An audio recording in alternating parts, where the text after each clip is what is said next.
Have you ever wondered if there's a 90s sci-fi movie out there that combines global warming with an alien invasion conspiracy, all starring Charlie Sheen?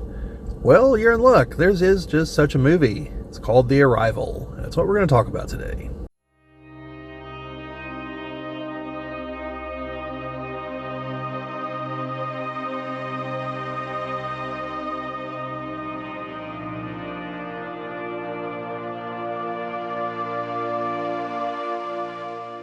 This is the Geek Cabal channel. My name's Bobbie, and today we're going to be talking about the 90s sci-fi movie The Arrival. This is not to be confused with the movie Arrival, which came out in the 2010s, I believe, or maybe here in the 2020s. Also about an alien invasion of sorts. Well, not so much an invasion in that movie. That's a really good movie, by the way. You should check it out. It's got Jeremy Renner and I can never remember her name. She played Lois Lane in Man of Steel. But anyway, it's a pretty good movie. You should definitely check it out. But that's not this movie.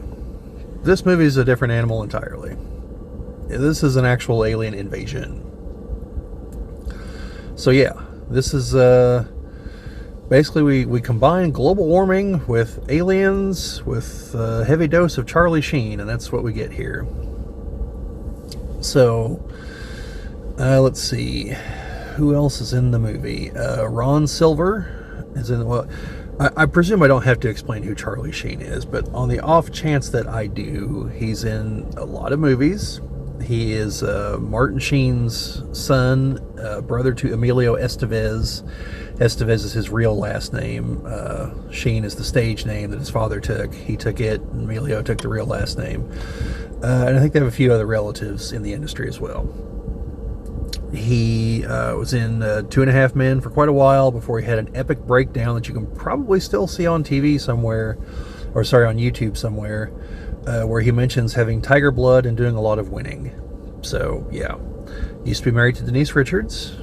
Was in Red Dawn, Young Guns, like just all kinds of Wall Street, if you want to see him, Wall Street and Platoon, if you want to see him in more serious roles.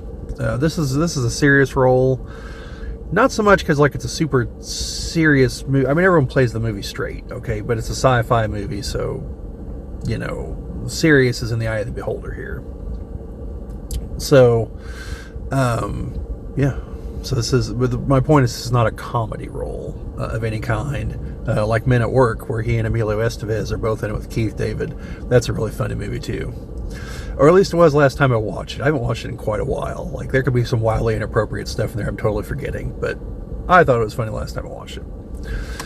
So, yeah. Who else do we have? We also have Lindsay Krause, I believe is how you pronounce her last name.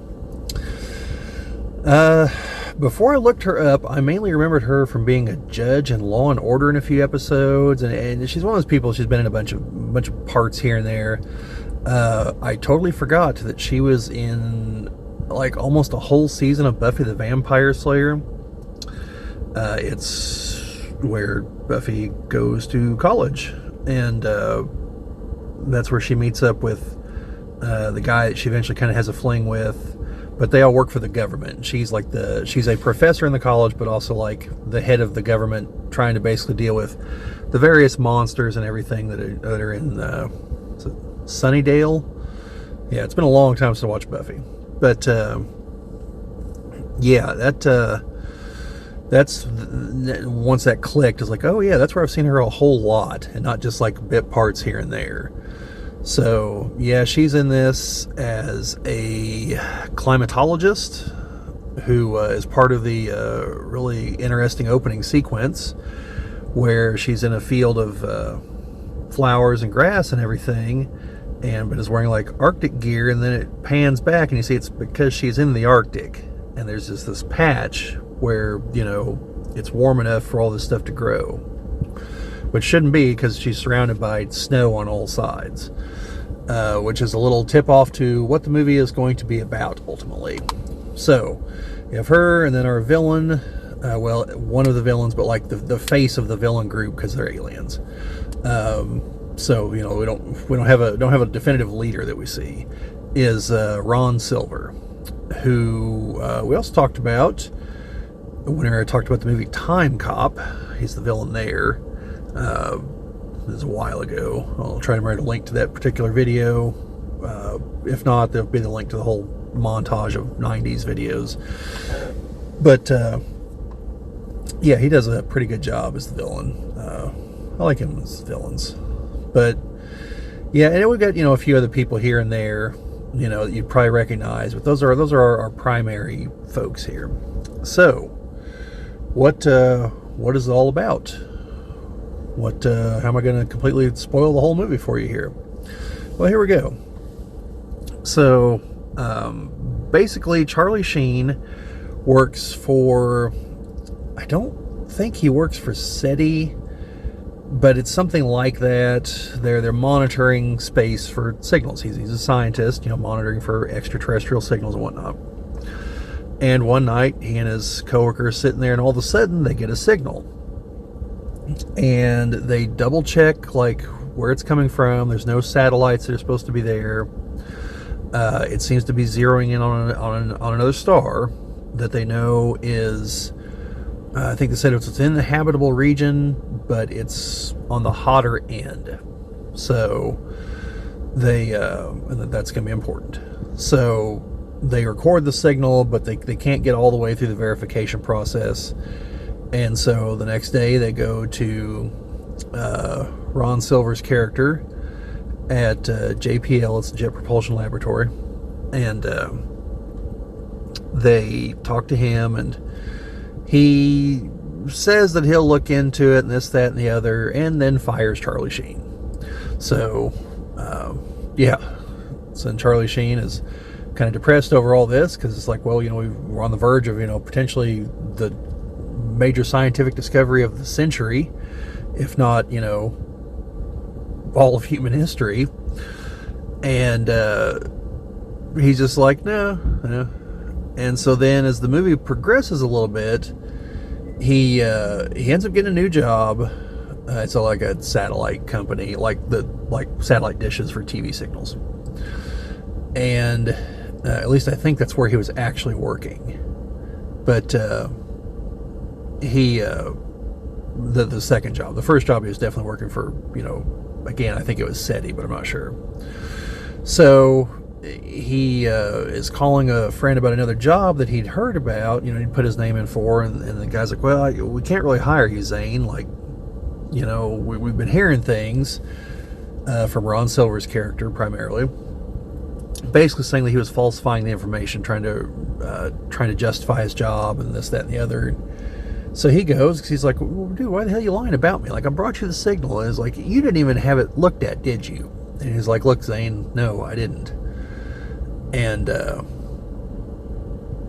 he tries to make it sound like there's some hush-hush stuff going on. And meanwhile, the woman from the beginning of the movie is trying to get accurate readings of temperature and gas compositions and things like that for the Arctic, because she's got the pictures and everything. She's written up an article about it, but she needs things for a larger piece, trying to explain what the hell's going on.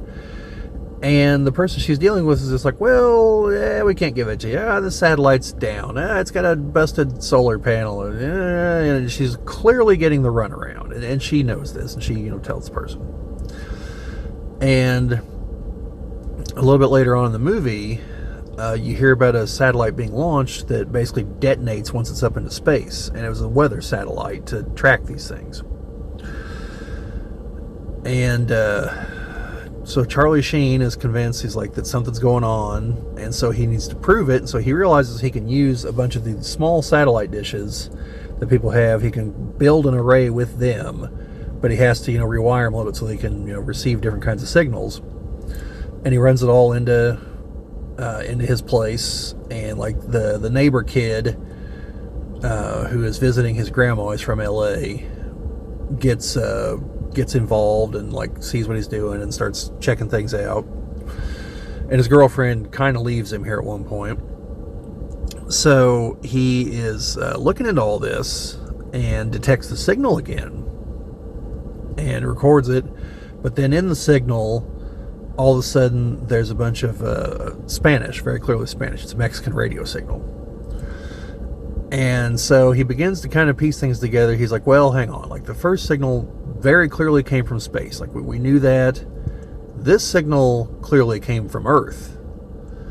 And, the kid asked him at one point, he's like, well, are we talking to him? He's like, no, we could really just listen. Like, it's, several light years away. The distance wouldn't really allow for any kind of real conversation. And he's wrong in that fact, by the way. So he's like, well, wait a minute. Who would be transmitting? And so he figures out where the station is in Mexico, and he goes to check it out.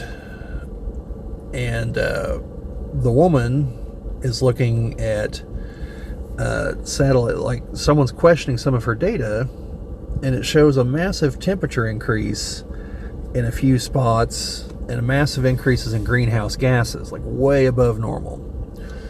And so she picks one of the spots to go check it out and realizes that there's a company that owns a power plant there, and they own several others that happen to coincide with where these spots all are. So she goes to check it out, and it's the same place that Zane's going to check out. And he goes there as she's being hassled by the local people, the security guards there. And he notices in the courtyard that there's a thing that looks like they're part of a satellite array. It's, a thing kind of built into a monument in the front. And so that's when he realized that the dish is probably right there, and it's just under the surface or something. So as they're leaving, though, he sees one of the security guards, and it's Ron Silver, but, with a mustache and a little bit darker skin to look Hispanic. And he realizes that it's definitely not him, but it's him. So what the hell's going on? And he's telling the woman about it, and she's like, well, 6 billion people on the planet. It's the 90s. And, you roll the genetic dice enough, you're going to get someone that looks really similar. And he's like, no, you don't understand. I don't say he's not similar. It's him. But he didn't acknowledge him at all. And clearly the guy wouldn't be running some high-end space exploration thing in the U.S. and being a lowly security guard in Mexico. It's got to be two different people. So he has some drinks with her and goes to check things out again at night, and sees the dish there. Then all the power shuts off to all the building, and then the courtyard thing opens up, and there's a gigantic array that comes up out of the ground and unfolds and starts transmitting. And that's when he realizes that, clearly there's more to what's going on here. And the woman gets killed by an assassin, puts a bunch of scorpions in her room, and one of them finally does the deed. And they've tried to kill him. They killed his friend that worked at the satellite array. So, these people are just taking everyone out that knows anything. So he goes inside the building and goes really deep into it, and then eventually finds an elevator that takes him down deep underground, and he sees the massive alien facility underground that is generating greenhouse gases. That's all the building is doing. He's pumping them out nonstop. And he sees one of the aliens and how they really look with their backward knees and the flaps in the back of the head, and their hands are a little bit different oriented. And one of them's messing with a computer thing, and then goes up to this pad, straightens their knees out, cracks their thumb over so their hand looks more human. The folds flap down, and then it applies skin to her, and now she looks human. And so he realizes that the aliens are out and about, and they look human. So he escapes in a Jeep, hits the Ron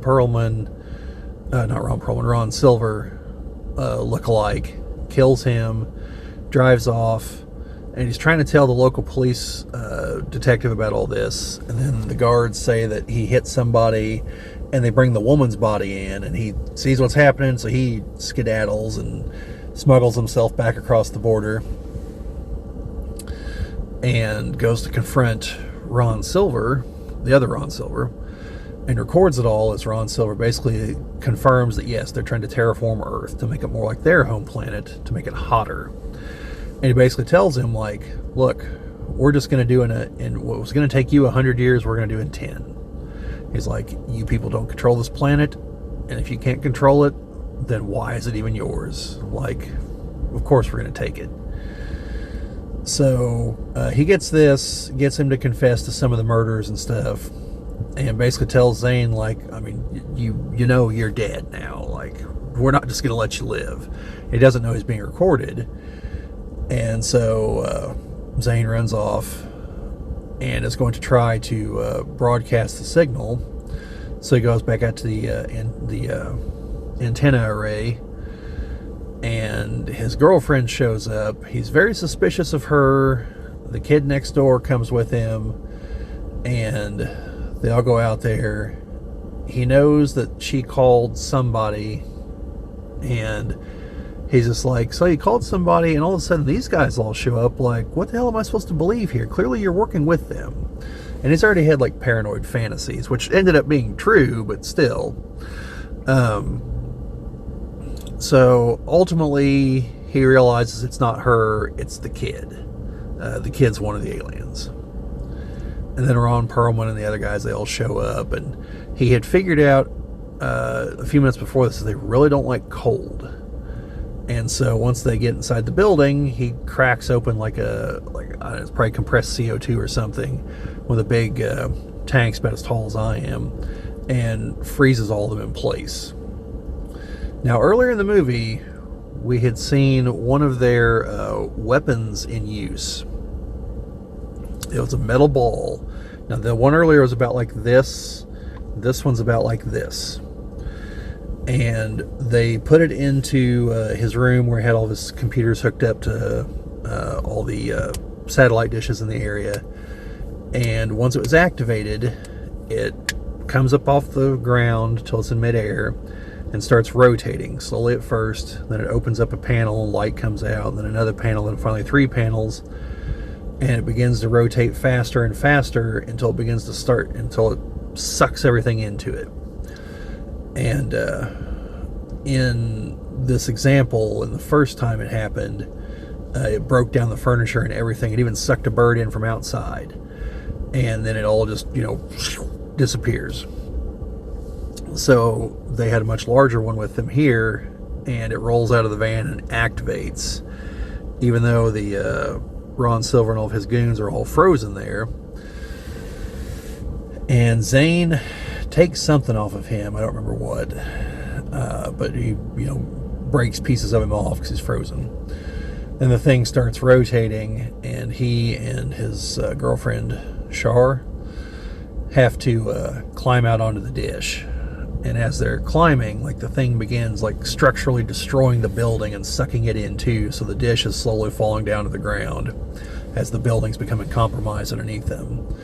And it sucks in the aliens that are there and all kinds of stuff. And then the neighbor kid, Kiki, he's still there. And, Zane does tell him I know, and tell him everyone's gonna know, one of those kind of speeches. And then his legs bend backwards and he takes off running through the desert.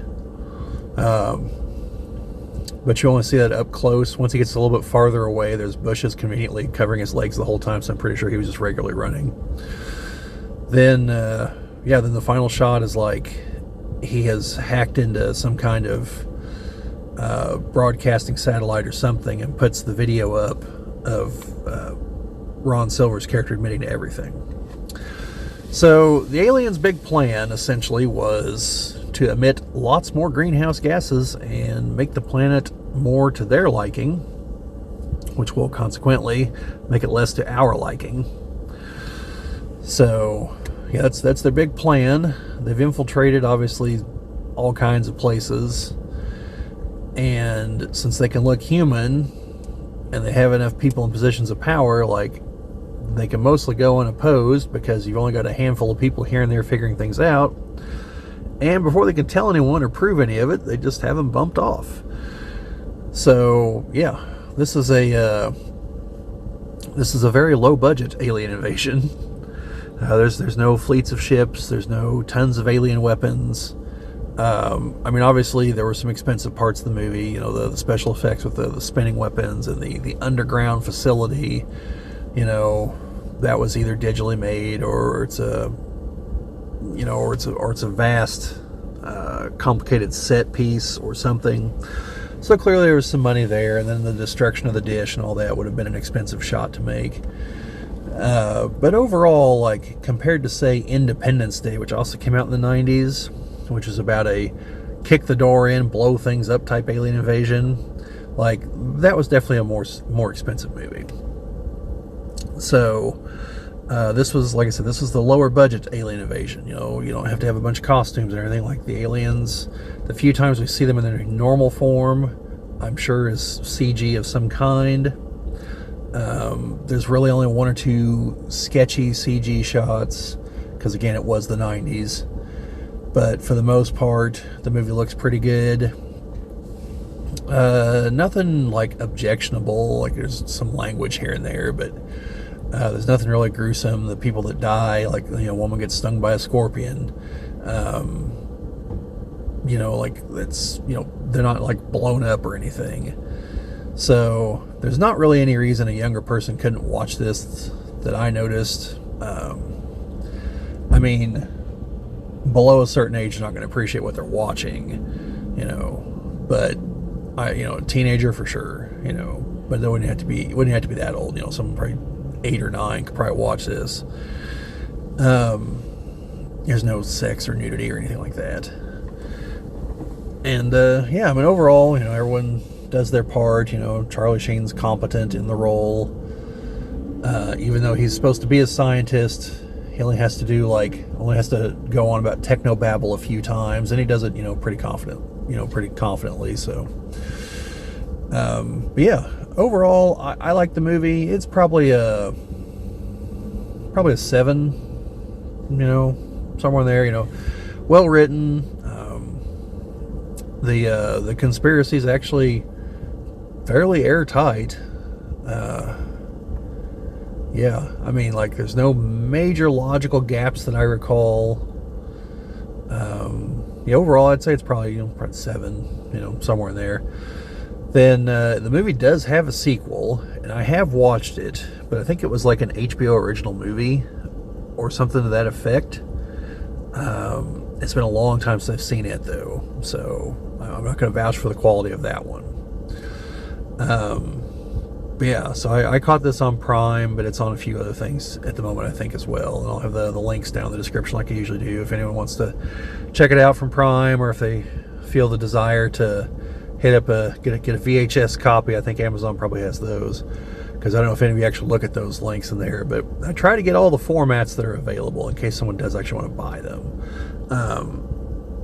Which, for a lot of movies, a surprising number of movies does include the VHS format.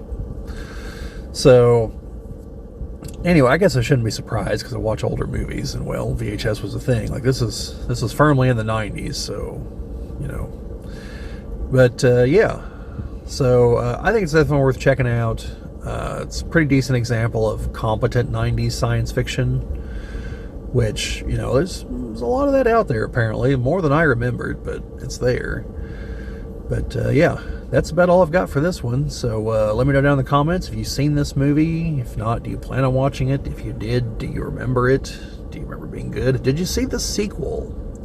Which I do know it doesn't have Charlie Sheen. He definitely gets and my brother died after he pulled that stunt with the TV channels. He definitely died off screen somewhere.